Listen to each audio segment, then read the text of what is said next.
Hi hello नमस्कार, मी कल्पना. माझ्या चॅनलवरती तुमचं खूप खूप मनापासून स्वागत करते. आपण पराठे करतो आणि बीट शक्यतो मुलांना खायला आवडत नाही, त्यामुळे आपण आज बीटच्या पुऱ्या करणार आहोत. तर रेसिपीला सुरुवात करूया.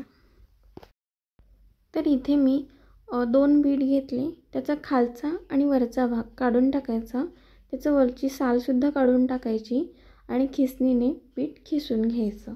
आता बीट खिसून घेतलं की मिक्सरला फिरवायला सोपं जातं, त्यासाठी इथे मी बीट खिसून घेतलेलं आहे.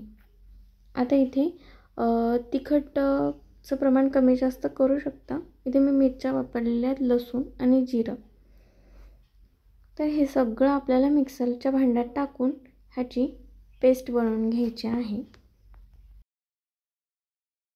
तर इथे आपण एक मिक्सरचं भांडं घेतलं, त्यामध्ये हे सर्व खीस आपल्याला टाकून घेऊन ह्याची जर पाणी लागत असेल तर थोडं थोडं टाकू शकता, नसेल लागत तर नाही टाकलं तरीसुद्धा चालेल. तर आता हे आपण टाकलं आणि त्याच्यामध्ये थोडीशी कोथिंबीर, कारण पुरीला चव खूप छान येते कोथिंबीरमुळे. आता ह्याचं झाकण लावायचं आणि ह्याची पेस्ट बनवून घ्यायची. तर इथे मी पेस्ट बनवून घेतलेली आहे, त्यामध्ये थोडंसं पाणी टाकलेलं आहे.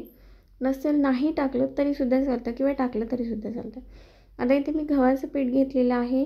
तर गव्हाचं पिठाचं प्रमाण सांगितलेलं नाही, कारण जेव्हा आणि आधी आपलं जे पेस्ट करून घेतली ती न टाकता आपण इथे गव्हाचं पीठ घेतलं, त्याच्यामध्ये चवीनुसार मीठ टाकलेलं आहे आणि थोडं थोडं जी पेस्ट केली त्याला आपण थोडं थोडं टाकून, पाण्याचा इथे कुठेही आपण वापर केलेला नाही. आपण फक्त पाण्याचा वापर पेस्ट करताना जर आपण लागली तर तिथे टाकलेलं, पण इथे आपल्याला थोडी थोडी पेस्ट टाकायची आणि घट्टसर असा गोळा मळून घ्यायचं, पीठ मळून घ्यायचं. कारण आपण जेव्हा पुरीसाठी पीठ मळतो तेव्हा खूप असं घट्टसर मळायचं, कारण पुरी ती थोडी तेलकट होत नाही. आणि जेव्हा आपण चपातीसाठी किंवा पराठ्यासाठी थोडं मळतो तेव्हा थोडं सैल असलं तरीसुद्धा चालतं आहे, पण पुरीसाठी जेव्हा मळतो तेव्हा एकदम घट्टसर मळायचं. तर इथे मी पीठ त्याच पेस्टमध्ये तेवढं मळून घेतलेलं आहे आणि गव्हाच्या पिठाचं प्रमाण सांगितलेलं नाही, त्यामुळे तुम्ही कमी जास्त करू शकता. आता इथे छान तेल लावायचं आणि 5 मिनटं झाकून ठेवायचं. तर इथे 5 मिनटं आपण हे पीठ झाकून ठेवलं होतं. हे छान आता भिजलेलं आहे, तर ह्याला परत एकदा मळून घ्यायचं. तर हे पीठ परत एकदा आपण मळून घेतलं. ह्यातून थोडंसं आपली चपाती करतो तेवढं पीठ घ्यायचं, त्याला छान असं आपण जो उंडा घेतलेला आहे त्याला पीठ लावून घ्यायचं चपातीचंच आणि ह्या पद्धतीने करून छान असं चपातीसारखं लाटून घ्यायचं. किंवा तसं करायचं नसेल तर छोटे असे गोळे घ्यायचे ह्याचे पीठ आपल्या उंड्याचे, आणि एक एक तुम्ही लाटली पुरीप्रमाणे तरीसुद्धा चालते. किंवा असं ह्या पद्धतीने सगळे एकत्रच आपण गिलासाने किंवा काही वाटी असेल तर याने छोट्या पुऱ्या करून घेतल्या तरीसुद्धा चालतात.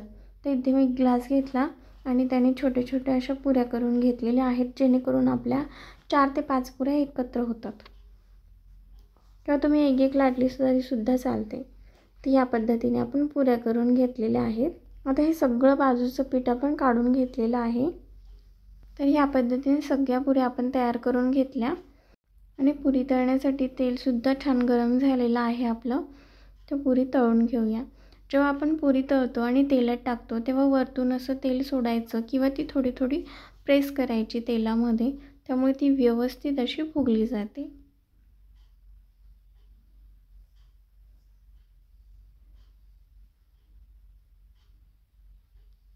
ह्या पद्धतीने असं थोडं तेल वरतून सोडायचं, त्यामुळे ती व्यवस्थित अशी छान फुलली जाते.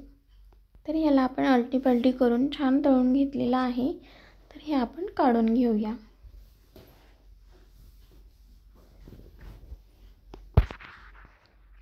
मस्त फुगलेल्या सुद्धा आहेत. हे बघा, तुम्ही बघू शकता. मस्त आपण सगळ्याच पुऱ्या तळून घेतल्या आणि छान फुगलेल्या आहेत आणि चवसुद्धा खूप छान येते तिखट, त्यामुळे ह्या दह्यासोबत किंवा चटणीसोबत खूप छान लागतं. आणि मुलं असं खात नाहीत, त्यामुळे आवडीने मुलंसुद्धा बीट त्यांच्या पोटात जातं. आणि खूप साधी सोपी रेसिपी आहे, पौष्टिकसुद्धा आहे. आणि तुम्ही बघू शकता की तेलकट अजिबात झालेलं नाही आहे. आणि एक नाही 2 नाही अगदी 3 पदर आपल्या पुरीला सुटलेले आहेत. तुम्ही बघू शकता छान एक नाही, दोन नाही, 3 छान मस्त पदार्थ सुटलेले आहेत आणि तेलकटसुद्धा झालेले नाही. तर वेळात वेळ काढून तुम्ही माझा व्हिडिओ बघितला त्याबद्दल तुमचे मनापासून धन्यवाद. असंच भेटूया एका नवीन रेसिपीसोबत, जी नेहमीप्रमाणे साधी आणि सोपी असेल. आणि व्हिडिओ बघायला आवडत असतील तर चॅनलला नक्की सबस्क्राईब करा.